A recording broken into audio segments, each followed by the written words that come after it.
Hey everybody, so I'm at Destination Triumph, the Solent store again, and I'm going to be taking a bike out, and well, you know what it is because of the title. It is the Triumph Rocket 3R. This is 2.5 litres of bike. This will be by far the largest CC bike I've ever ridden, and that's surprising to say considering I have ridden the 1600 GT by BMW. So here's one of the old ones. The weight difference between these old ones and the new ones is massive. So, without further ado, let's get going. Check the key. Yeah, the green light is on the key. Not this key because this is keyless. Oh wow. I hope I can get this down the side of my house. Okay, then press that. Hold the clutch in. Wow. Okay, I felt that start. Let's let that warm up just a little bit. I'm very much going to have to get used to this bike.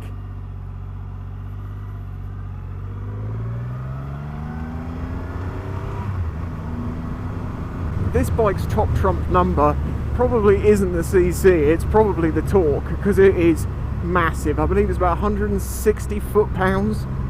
I probably should have checked what sort of controls I've currently got on, traction-wise. Maybe I'll have a quick look in a second. So it is a big bike, you know, it's very long, it's very wide, it's very big, but at the same time it's not actually that big in comparison to some of the other bikes, you know, this sort of engine size.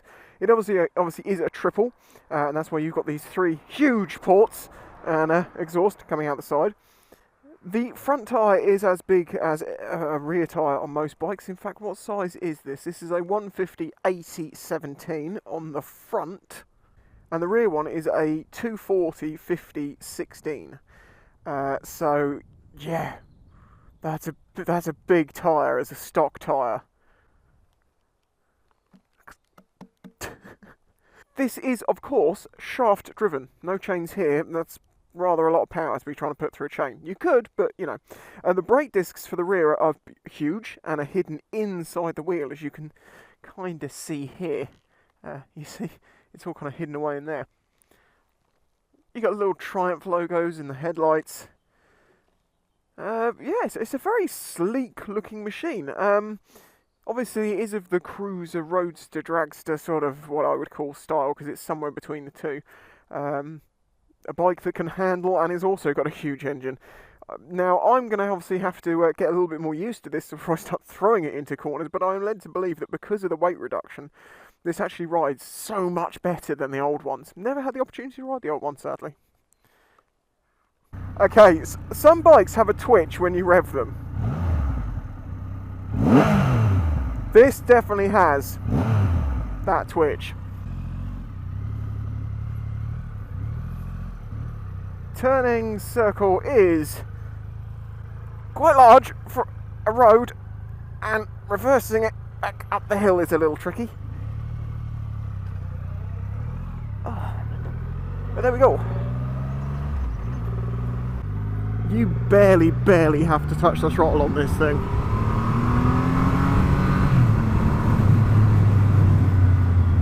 Now, as my regulars well know, I'm 6'4", and people say to me, why do you think you need to mention that every time? Because I am taller than 99% of the country. It has a big influence on this. It also is important to people who are as tall as me, because we need to know what bikes we can fit on. Now this is a big bike, but actually the seating position actually kind of feels more tailored to a smaller person. You know, the seat itself is a little like cup seat, and it's perfectly comfortable for me, but it does feel a little bit on the like it was designed for the slightly smaller posterior. With the distance to the bars, I can hold this, you know, at full arm's length. I imagine people of a slightly shorter height might be leaning into it a little bit more. I'm not sure. That's not necessarily a bad thing. It is nice that, as I say, that the seat on this is like a cup, because it holds on to you for when you open it up. Because I imagine with the amount of torque that this bike has got, it's going to be a little bit insane. We are in second. I'm just going to roll the throttle on. Holy. Okay, I was not expecting that. Like, there is no revving. There is no getting to a point it has power. It just goes.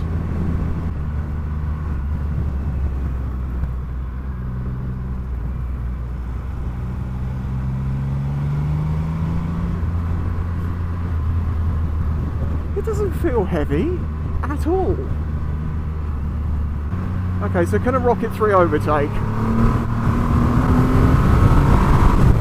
Yeah, and it'll bloody take you by surprise at the same time. Jesus Christ.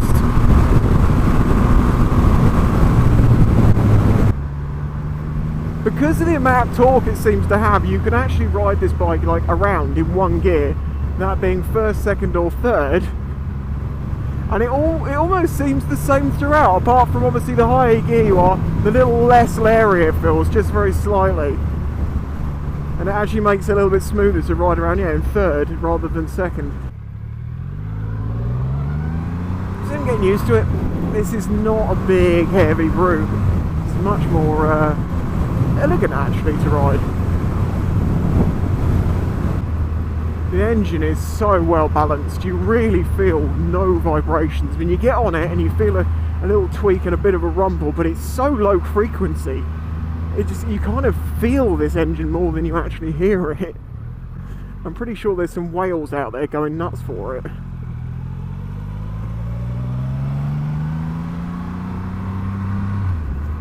Now reportedly, even though this has got, as we say, a 2.5 litre engine, well, I think actually CC wise it's just under 2.5, but you know, 2.4, 2.5 litres. They're getting 45 miles to the gallon out of this thing. 45! Now I'm sure that is if you are riding very carefully, etc, etc. You know, I'm sure this could eat a lot more fuel if it so chose to. But that's still pretty impressive for when, you know, to be fair, you're not really using the engine all that much. It's so big and relaxed and calm that it's one of those bikes that has so much more than you probably are ever going to use, but in a way, because of the type of bike it is, it's nice that it's got that. You know, there's no drama, there's no effort to doing anything. 70 in fourth, it's doing 3,000 RPM.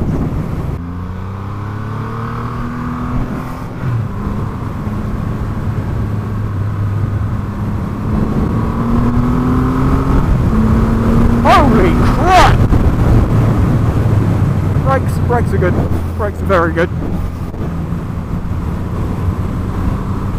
We all know this bike is quick. We all know it's going to sit on a motorway and barely be running. I think we all are very well aware that something with 2.5 litres is going to do that. So the other question, or the bigger question, is what is it like to ride slower? What's it like weight-wise and, you know, manoeuvrability-wise?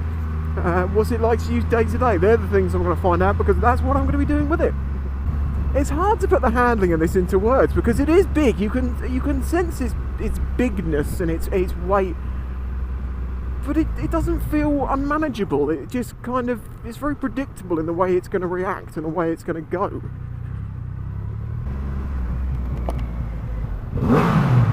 Holy crap!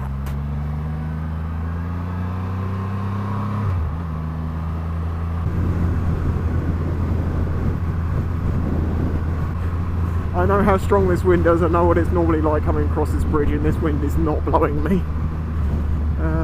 Yeah, let's go down the country roadway, because that's exactly what I said I wanted to do. Try this out on the twistier, slower stuff.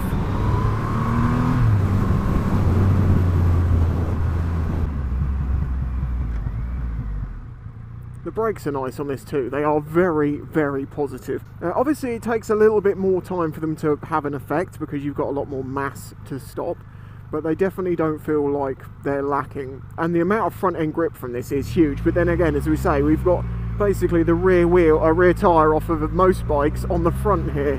So we have a massive amount of contact to use. Obviously, when it comes into riding a bike like this, when you've ridden some large CC bikes in the past, you know, I mean like big, and also overall size big bikes, you kind of expect a certain way out of them, and this is not that. It's much, much easier to ride than I would have imagined. It's so much smoother than I would have imagined.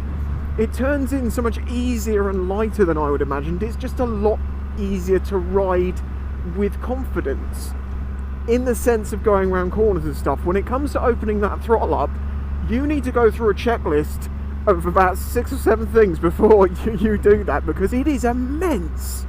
It is immense. There's no delay between you opening the throttle and your increased forward momentum. The seat height is not high on this. You don't need to be a tall rider to be able to comfortably hold it up. As I say, it doesn't feel that heavy because a lot of the weight is down low.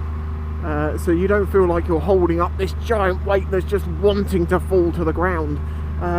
It's nice. I mean, it's obviously why they've done it. They've got all the weight down low because that improves handling, and on a bike with an engine this big, you want to do that. Part of the reason it also has very firm suspension is to aid the feel and the feedback.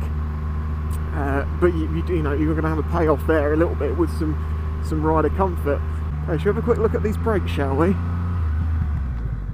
Obviously, the anti-lock is kicking in there quite strongly.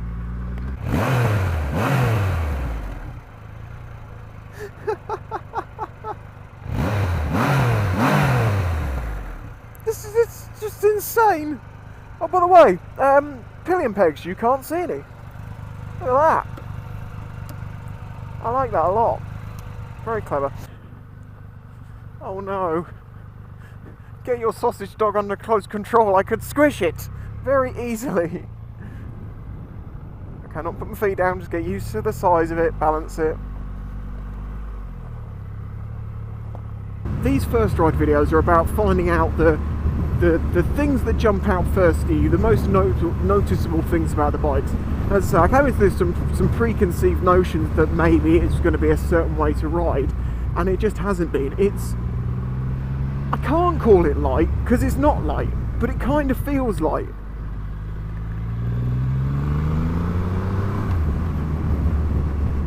It just handles and manoeuvres, and you know, I haven't ridden many bikes this big, and I already feel like I'm getting close to scraping the pegs down there. I don't really want to do that. So I mean, like, it's mad. It really is mad. Anyway, I'm going to pop to the shops now, as that was the reason I came out, other than just to pick this thing up. Thank you very much for watching. I hope you enjoyed this video. If you're new here, hit that subscribe button. I do lots and lots of videos on lots of different bikes, and we're doing lots of work with Triumph this year and other people. And if you really want to help support this channel, please consider joining my Patreon for as little as $1 a month. Anyway, I'll catch you next time. If you enjoyed this video, please remember to hit the like button and subscribe to see future videos.